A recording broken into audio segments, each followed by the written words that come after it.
Chapter 7. Self-Militation, Releasing the Pain. Some people from For some people, the emotional pain of their life is too much to take. They become numb and overwhelmed by what they are feeling. They can't talk about how they feel, and this makes it even harder to bear. Sometimes cutting or hurting themselves in other ways is how they deal with their depression or other emotional trauma. It's the only way they can express how bad they truly feel. This chapter explores the issues of self-mutilation and how it can impact the life of someone who is depressed. Charlie's father suffers from depression, so she has lived with it her whole life and knows it well. She thinks her depression started about 4th grade. At the time, she ignored it because she didn't really know what it was.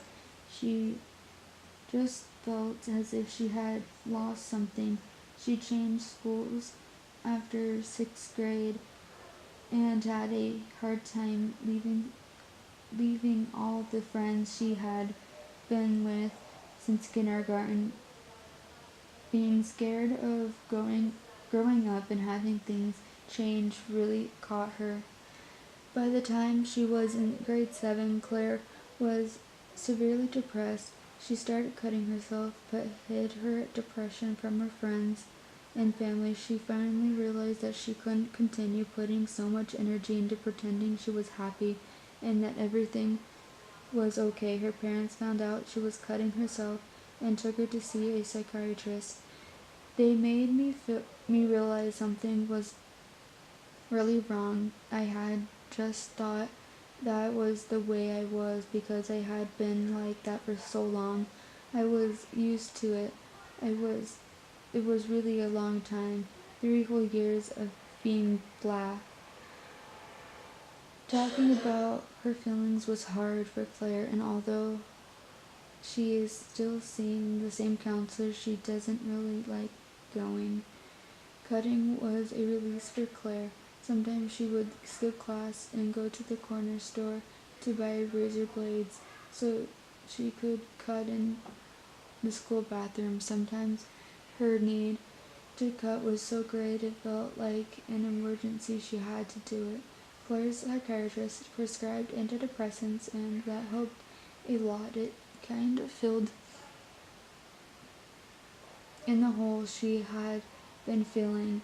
It has taken her a while to find the right balance of dose and medication. She still has triggers, the cause of seasons, the change of seasons, for example, that can spark a depression in her. But she pays attention to this and knows that the cold winter months are going to be tough. When she's depressed, she gets really withdrawn. She stops going to school, stops calling her friends, and basically stops talking. This can be hard because she knows she has to talk about how she feels in order to get better, but Claire is doing well now. She has a boyfriend, she's doing better in school, she's not cutting, and she's usually able to talk about her emotions.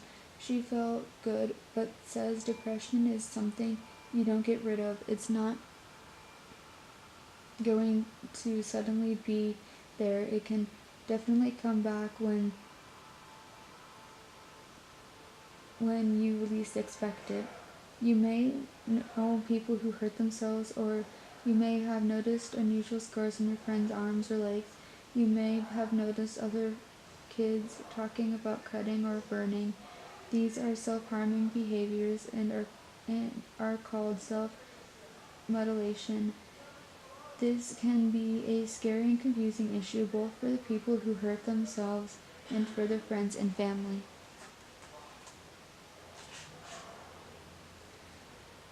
It was sort of scary to see this cut. She wasn't joking, Alice, 15. Cutting is one of those things that a lot of times people think you're crazy if you do it, but it's a form of releasing stress. Clifford, 18.